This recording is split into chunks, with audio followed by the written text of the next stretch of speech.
இன்றைய ஆவிக்குரிய வார்த்தை கொலோசேயர் 3:15. தேவ சமாதானம் உங்கள் இருதயங்களில் ஆளக்கடவது.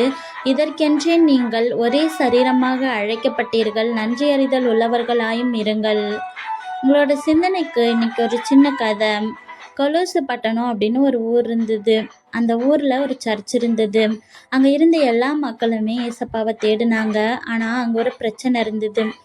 என்ன பிரச்சனை அப்படின்னா, யூத பிள்ளைகள் எல்லாரும் சொன்னாங்க, நாங்கள் தான் பழைய முறைகளை ஃபாலோ பண்ணுவோம், நாங்கள் தான் உணவு சட்டம் பண்டிகைகள் எல்லாத்தையும் எடுத்து நடத்துவோம் அப்படின்னு சொன்னாங்க. கிரேக்க மக்கள் எல்லாரும் சொன்னாங்க, இல்லை இல்லை, நாங்கள் தான் ஃப்ரீ, ஏசப்பா எல்லாத்தையுமே முடிச்சிட்டாரு, இனிமேல் நாங்கள் எதனாலும் செய்வோம் அப்படின்னு சொன்னாங்க. பணக்கார பிள்ளைகள் சொன்னாங்க, நாங்கள் தான் முன்னாடி உக்காருவோம், எங்களுக்கு தான் முன்னாடி சீட்டு அப்படின்னு சொன்னாங்க. உடனே ஏழை மக்கள் அழுதாங்க, இந்த சர்ச்சில் எங்களுக்கு மதிப்பே இல்லைன்னு சொல்லிட்டு. அதே போல தான் சண்டே கிளாஸில் பாட்டு பாடுறப்பையும் சரி, உணவு பரிமாறுறப்பையும் சரி, சண்டை ஏற்பட்டுக்கிட்டே இருந்தது. சர்ச்சு ரெண்டாக உடையிற நிலைமை ஏற்பட்டுச்சு. இந்த சமயத்தில் தான் பவுல் அண்ணன் ஒரு லெட்டரை ஜெயிலில் இருந்து எழுதுறாரு.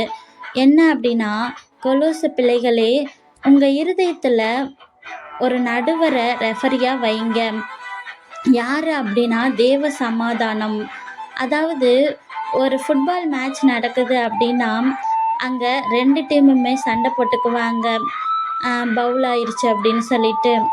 அப்போது ரெஃபரி விசில் ஊதி அமைதியாக இருங்க, நான் சொல்கிறது கேளுங்கன்னு சொல்லுவார்.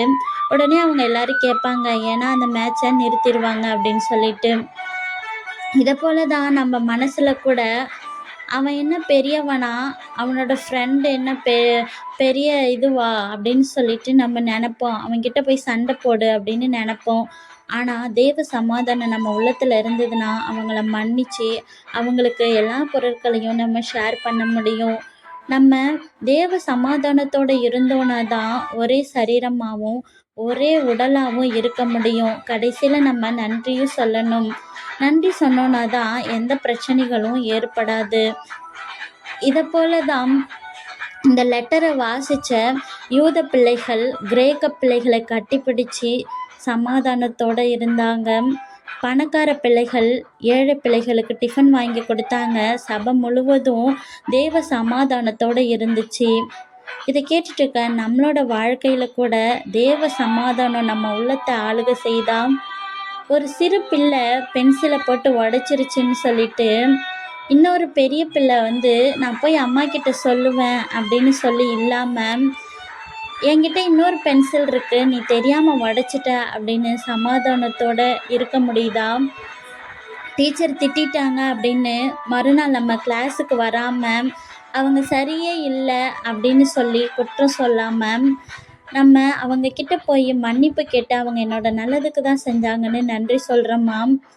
இல்லை, நம்மளுக்கு ஒரு பொருள் கிடைக்கல, மற்றவங்களுக்கு அந்த பொருள் கிடைச்சப்ப பொறாமைப்பட்டு அவங்களுக்கு மட்டும் அந்த பொருள் கிடைச்சிருச்சுன்னு நினைக்காம, இல்லை எனக்கு கிடைக்கல ஆனால் அவங்களுக்கு கிடைச்சிருக்கு அப்படின்னு சந்தோஷப்பட்டு அதை நன்றி சொல்கிறோமா? ஒருவர்கிட்ட கோவப்படுறப்ப ஒரு 5 நிமிஷம் நம்ம இது ஏசப்பாவுக்கு உகந்த காரியமா அப்படின்னு யோசிக்கிறோமா? மற்றவங்களை காயப்படுத்துறது அது நம்மளையே காயப்படுத்துகிற மாதிரி. நன்றி சொல்லணும். முதலாவது காலையில் எந்திரிச்ச உடனே ஏசப்பாவுக்கு நன்றி சொல்லணும். அம்மா உதவி செய்கிறப்ப அம்மாவுக்கு நன்றி சொல்லணும். உணவு சாப்பிட்றப்ப நன்றி சொல்லணும். நன்றி அப்படிங்கிறது தேவ சமாதானத்தோட ஃப்ரெண்டு.